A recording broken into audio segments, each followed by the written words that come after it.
Bom dia, galerinha do oitavo ano. Professora Mariana, de Ciências, e hoje nós vamos aí continuar os nossos estudos, né, fazendo a correção do capítulo 7 do livro suplementar, que ele vai falar sobre reprodução sexuada, tá? Ele está no livro 2, suplementar, começa na página 68, capítulo 7, reprodução assexuada, perdão. Aí a número 1, ele pede para a gente ler um texto, né? Eu vou ler aqui para vocês. O uso indiscriminado de antibióticos contribui para superbactérias. É procedimento de guerra biológica. Quando as bactérias desenvolvem resistência a antibióticos, as principais armas de batalha são a água e sabão. Elas têm facilidade de adesão a superfícies. Consequentemente, a higienização, a limpeza, é o único meio eficaz de erradicá-las, ensina o médico infectologista Hugo Noal. Mas como essas bactérias ficam tão fortes? A primeira causa é o uso exagerado de antibióticos. Quando a gente toma antibióticos, todas as bactérias boas e ruins diminuem. As mais frágeis morrem primeiro. Se o tratamento é interrompido antes do prazo, as bactérias mais fortes continuam lá e ficam mais perigosas, porque nelas o antibiótico não fará mais efeito. A reprodução das bactérias é assexuada e muito rápida. A cada 20 minutos, mais ou menos, uma bactéria se divide em duas. Mas a ausência de sexo não quer dizer que não haja interação entre elas. Quando estão próximas umas das outras, as bactérias, mesmo que sejam de espécies diferentes, trocam uma espécie de aperto de mãos. E nessa situação, há troca de material biológico. Pode ser transferido o DNA de uma para outra e também a resistência adquirida a antibióticos. Aí a pergunta aí da página 68 é a seguinte: as bactérias mencionadas no texto geraram novas bactérias com resistência aos antibióticos, por meio de um processo de troca genética, chamado de recombinação genética. Qual a principal diferença desse processo para o modo de reprodução das bactérias? Por que esse modo de reprodução usual não garante resistência? Porque esse modo de reprodução usual não garante resistência a antibióticos. Aí, olha só, gente.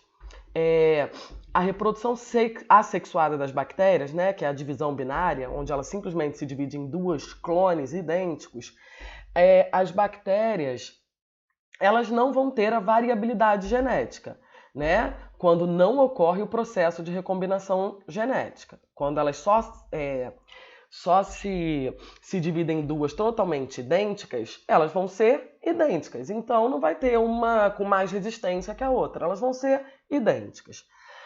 Vulneráveis ao antibiótico, né? Agora, quando ela passa pelo processo da recombinação genética, né? Que é a conjunção, né, o nome desse tipo de reprodução, que no texto ele se refere como aperto de mão, ocorre a troca do material genético entre as bactérias. Então elas conseguem fazer uma troca do plasmídio, que é um DNA circular que as bactérias têm dentro delas. É um segundo DNA, digamos assim, né? Fora o que está disperso no citoplasma, elas ainda têm o plasmídio, que é um DNA circular. E é dali que elas trocam esse material, com esse aperto de mão que está falando aí, originando indivíduos geneticamente diferentes. Então acontece uma variabilidade genética aí. Eu vou ter indivíduos geneticamente diferentes, possivelmente modificados, né? Que eles não são mais clones, eles vão ter misturas de DNA aí, e possivelmente mais forte até mesmo contra antibióticos, tá? Agora vamos lá para o número 2. Escreva qual tipo de reprodução assexuada está sendo representado pelo protozoário na tirinha abaixo. Aí no primeiro quadrinho aí, espero que vocês estejam com o livro na mão, tá assim, ó. A ameba fica muito chique usando cinto. Vou mostrar aqui para vocês. A ameba fica muito chique usando cinto. No nosso primeiro quadrinho aqui, né? Aí no segundo, esse cinto está sendo apertado e só não pode apertar muito. O que acontece aqui no terceiro quadrinho? Ela se divide em duas, quando apertou muito aí esse cinto, né? Então, a minha pergunta ela é o seguinte. Descreva qual tipo de reprodução assexuada está sendo representada na tirinha pela ameba. Gente, a reprodução que está sendo representada é a divisão binária, tá? Também conhecida como cisparidade. Onde, nesse processo, o organismo duplica o próprio material genético e depois sofre a bipartição, ou seja, se divide em dois. Trata-se de um tipo de reprodução comum em organismos unicelulares. No caso aí, o protozoário, a ameba, ela é um organismo unicelular, né? E se dividiu aí na nossa tirinha por divisão binária. Número 3. Gerando duas idênticas, né? Sobre as formas de reprodução assexuada, é correto afirmar que a reprodução assexuada... Vamos lá. Letra A. Há dependência de dois indivíduos para se gerar um novo indivíduo, que é um clone do original. Errada, né, gente? Não há dependência de dois indivíduos. Ali no quadrinho de cima, um único protozoário se dividiu em dois, né? Então não precisa ter dois indivíduos aí na reprodução assexuada. Um só já consegue. Letra B. Não há dependência de dois indivíduos para se gerar um novo indivíduo, que é um clone original. A letra B é a resposta correta, mas vamos analisar as outras. Letra C. Há dependência de dois indivíduos para se gerar um novo indivíduo, que não é um clone original. Toda errada, né? E a letra D. Não há dependência de dois indivíduos para gerar um novo indivíduo. Até aí tá certo. Que não é um clone original. O finalzinho tá errado. É um clone original. Então, número 3, a única correta aí é a letra B de bola. Número 4. Leia as alternativas a seguir e classifique-as como verdadeiras ou falsas. Vamos lá. A reprodução assexuada é observada apenas em organismos unicelulares. Falso, gente, mentira. A gente tem tipos de reprodução assexuada até com vertebrados, que foi o caso que a gente estudou, por exemplo, da partenogênese, né? Que a gente viu que o dragão de Komodo, a fêmea consegue pegar um óvulo dela e transformar já num filhotinho, sem ter espermatozoide. Então, também acontece em indivíduos pluricelulares, até mesmo em vertebrados. Letra B. Alguns organismos apresentam reprodução sexuada e assexuada. Isso é verdade. Alguns organismos conseguem ter os dois tipos de reprodução. Letra C. A reprodução sexuada ocorre somente com a presença de dois progenitores. É falso, tá, gente? Porque, por exemplo, no caso das tênias, né, a solitária, ela consegue fazer uma autofecundação. Ela é hermafrodita, ou seja, monóica, possui os dois sexos no mesmo corpo, e ela consegue pegar a parte masculina dela e fecundar a parte feminina.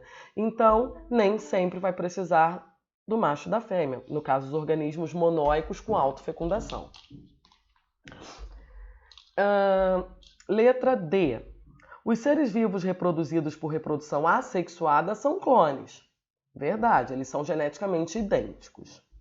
Letra E. Partenogênese é um nome dado a um tipo de reprodução sexuada. Mentira, partenogênese é um tipo de reprodução assexuada.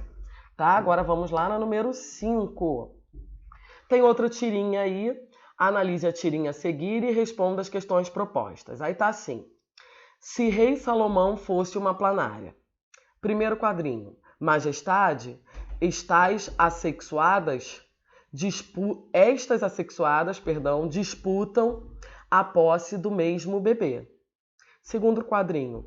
Corte o bebê ao meio e dê um pedaço para cada uma. Terceiro quadrinho. Yupi! Ou seja, as duas ficaram felizes, se eu mostrar a tirinha para vocês. As duas planárias mães aí ficaram felizes, certo? Se for cortar a planária filhote aí ao meio, o que vai acontecer, né? Assinale a opção que representa o tipo de reprodução ilustrado na tirinha. Qual é o tipo de reprodução ilustrado na tirinha? As planárias, elas se reproduzem por fragmentação. Se eu cortar uma planária no meio, o pedaço que ficar com a cabeça e o pedaço que ficar com a cauda, ambos vão se transformar em uma nova planária, né? Então, letra C, fragmentação. É um tipo de reprodução assexuada. Número 6. Leia o texto a seguir. Reproduzir-se sem o trabalho de achar um parceiro. Essa é a grande vantagem da Mycocephalus smithii. É um nome científico, tá? Sobre a maioria das outras espécies de organismos multicelulares ou pluricelulares, dá no mesmo. No período do acasalamento no Brasil, entre setembro e outubro, rainhas e machos fazem o voo nupcial, procurando parceiros de ninhos diferentes. Os machos morrem após o ato e as rainhas fertilizadas buscam um lugar onde fundarão seu formigueiro. Das milhares de rainhas, só umas 50 estabelecem colônias, afirma o biólogo Maurício Bach, da Unesp do Rio Claro. A M. Smithii se livrou desse trabalho e do perigo de se expor a predadores, disse o Maurício Bach, tá? Por um mecanismo ainda desconhecido, suas rainhas botam ovos que crescem sem precisar de fertilização, dando origem a operárias estéreis ou futuras rainhas. A espécie não tem macho, tá? Então é uma espécie aí de formiga que nem tem macho. A espécie da formiga descrita no texto realiza um tipo de reprodução assexuada? Realiza, né? Que é a partenogênese. Porque seu modo de reprodução difere da maioria dos organismos multicelulares. Então vamos lá, olha só, gente. A reprodução dela é assexuada, sim, por partenogênese, né? Que é quando um óvulo não fertilizado, né? Sem a presença do macho, sem a presença de um espermatozoide, dá origem a um novo descendente. Entretanto, a maioria dos organismos multicelulares se reproduz sexuadamente, né? Cada um tem um gameta e faz a troca desses gametas, tá? No caso delas aí, elas são pluricelulares e mesmo assim conseguem se reproduzir por partenogênese. Que nem algumas abelhas, né? Que nem as abelhas, na verdade. Só que as abelhas têm macho, elas geram zangões também. É diferente um pouquinho. Número 7. Observando a imagem, é possível concluir que... Vou mostrar a imagem aqui para vocês. Estamos vendo aí reprodução das abelhas, a parte sexuada de um lado, a parte assexuada do outro. Que é por partenogênese também, né? Aí tá aqui assim, na imagem tá, a rainha coloca 2 óvulos, certo? Um óvulo, ele vai sofrer aí a reprodução assexuada por partenogênese e vai virar um zangão, que é um macho, tá? E o outro óvulo, ele se junta a um espermatozoide de um determinado zangão e pode gerar, né, abelhas operárias ou rainhas, que são fêmeas, né? No caso das operárias, elas também são estéreis. Vamos lá, letra A. Rainhas e zangões nascem via reprodução sexuada. Já tá errado, né, gente? Só o zangão, só a rainha e as operárias nascem por reprodução sexuada. O zangão é que nasce por reprodução assexuada. Letra B. Rainhas e operárias nascem via reprodução sexuada, enquanto os zangões nascem por reprodução assexuada. Essa é a alternativa correta, tá? Vamos ver a C. Zangões e operárias nascem via reprodução assexuada, enquanto rainhas... Tudo errado, né? Rainhas nascem via reprodução sexuada, enquanto zangões via reprodução assexuada. Até uma verdade, mas esqueceu de botar as operárias aqui também, tá bom? A mais correta aí é a letra B. Vamos agora para número 8. Questão número 8. Há 2 tipos de reprodução na natureza, assexuada e sexuada. Acredita-se que espécies que se reproduzem de modo assexuado estão mais susceptíveis à extinção do que as que se reproduzem sexuadamente. Explique o porquê. Aqui, gente, o que acontece? É aquele lance da variabilidade genética. Na reprodução sexuada, ele vai produzir clones idênticos, né? Então, o que vai acontecer aí? Se ele for, por exemplo, vou dar um exemplo de uma bactéria. Se ela for uma bactéria que ela não sobrevive a um determinado antibiótico, todas elas vão morrer de uma vez, porque todas são idênticas. Não tem variabilidade genética entre elas, tá? Não passa características diferentes. Já na reprodução sexuada, a gente tem uma variabilidade genética. Cada indivíduo é diferente um do outro, tem uma resistência a mais que o outro, né? Então, gera uma variabilidade genética maior, então é mais fácil sobreviver a mudanças ambientais. Tá? Mudanças ambientais, no caso se fossem do exemplo da bactéria, a antibióticos e tudo mais. Tá? Número 9. A figura abaixo representa um tipo de reprodução exclusiva de vegetais. Como é denominada a reprodução? Como é denominada? Essa reprodução é sexuada ou assexuada? Explique o porquê. Aí eu tenho essa imagem. Tá? Vamos lá, gente. Aqui eu tenho uma imagem de uma propagação vegetativa, um processo de propagação vegetativa que é chamado de mergulhia. Porque aqui lembra mergulho, né? Um galinho, ele vai para o chão na árvore e vai gerar uma raiz. Então lembra como se ele tivesse dado um mergulho mesmo, né? Por isso que é mergulhia. E um tipo de reprodução assexuada, né? Exclusiva de vegetais. Só as plantas, algumas, né? Plantas conseguem fazer esse tipo de reprodução. A propagação vegetativa é assexuada porque não envolve participação de gametas, tá? Então as perguntas são: como é denominado? Mergulhia. É um tipo de reprodução assexuada ou sexuada? É assexuado. E por quê? Porque aí eu não tenho troca de gameta, de material genético, né? Agora vamos para número 10, na página 72. Leia as alternativas a seguir e classifique-as em verdadeiras ou falsas. Em seguida, reescreva as falsas e de modo que de modo a torná-las corretas. Letra A. Na reprodução assexuada por fragmentação, ocorre a formação de um novo indivíduo a partir de broto que se desprende do progenitor. Falso, né, gente? Esse broto que se desprende do progenitor, o nome dessa reprodução é brotamento. Tá errado. Vamos corrigir logo, ó. Na reprodução assexuada por fragmentação, ocorre a formação de um novo indivíduo por meio da regeneração das partes fragmentadas. Tá? Essa seria a explicação aí da reprodução por fragmentação. Letra B. Na reprodução assexuada por brotamento, ocorre a formação de um novo indivíduo a partir da formação de brotos no progenitor. Verdade. Letra C. Na reprodução assexuada por divisão binária, ocorre a formação de um novo indivíduo a partir de um mecanismo regenerativo. Falso, tá, gente? Olha só, vamos corrigir. Na reprodução assexuada por divisão binária, a formação de um novo indivíduo ocorre a partir de um mecanismo de divisão celular. Tá?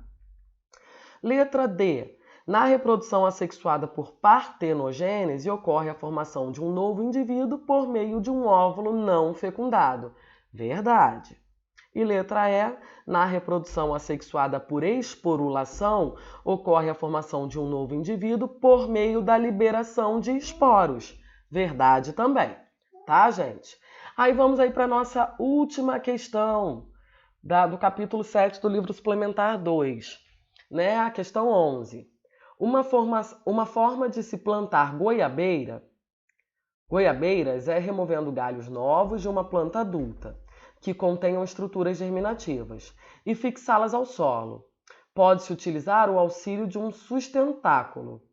Esse tipo de técnica de propagação vegetativa recebe o nome de alporquia.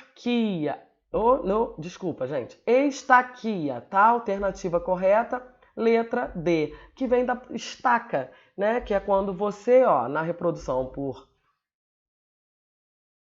Por enxertia, um ramo de uma planta cavaleiro é introduzido no tronco de uma planta cavalo, através de uma fenda. Na mergulhia, ele está explicando a B, né, que não eram as setas. Na mergulhia, uma parte de um ramo do vegetal é introduzido no solo sem se desprender da planta e cria raízes, né, após a formação das raízes.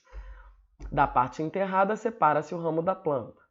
Na alporquia, pequenas porções de terra são presas ao caule, estimulando a produção de raízes adventícias. Então, aí o exemplo que ele deu, né, de fixar um galinho, né, em outro tronco, é chamado de estaquia. Tá, gente? Então, por hoje é isso. Nas nossas próximas aulas a gente vai continuar aí a correção dos capítulos do Suplementar 2 que a gente não corrigiu ainda, tá? Fiquem com Deus, beijo pra vocês, muita saudade.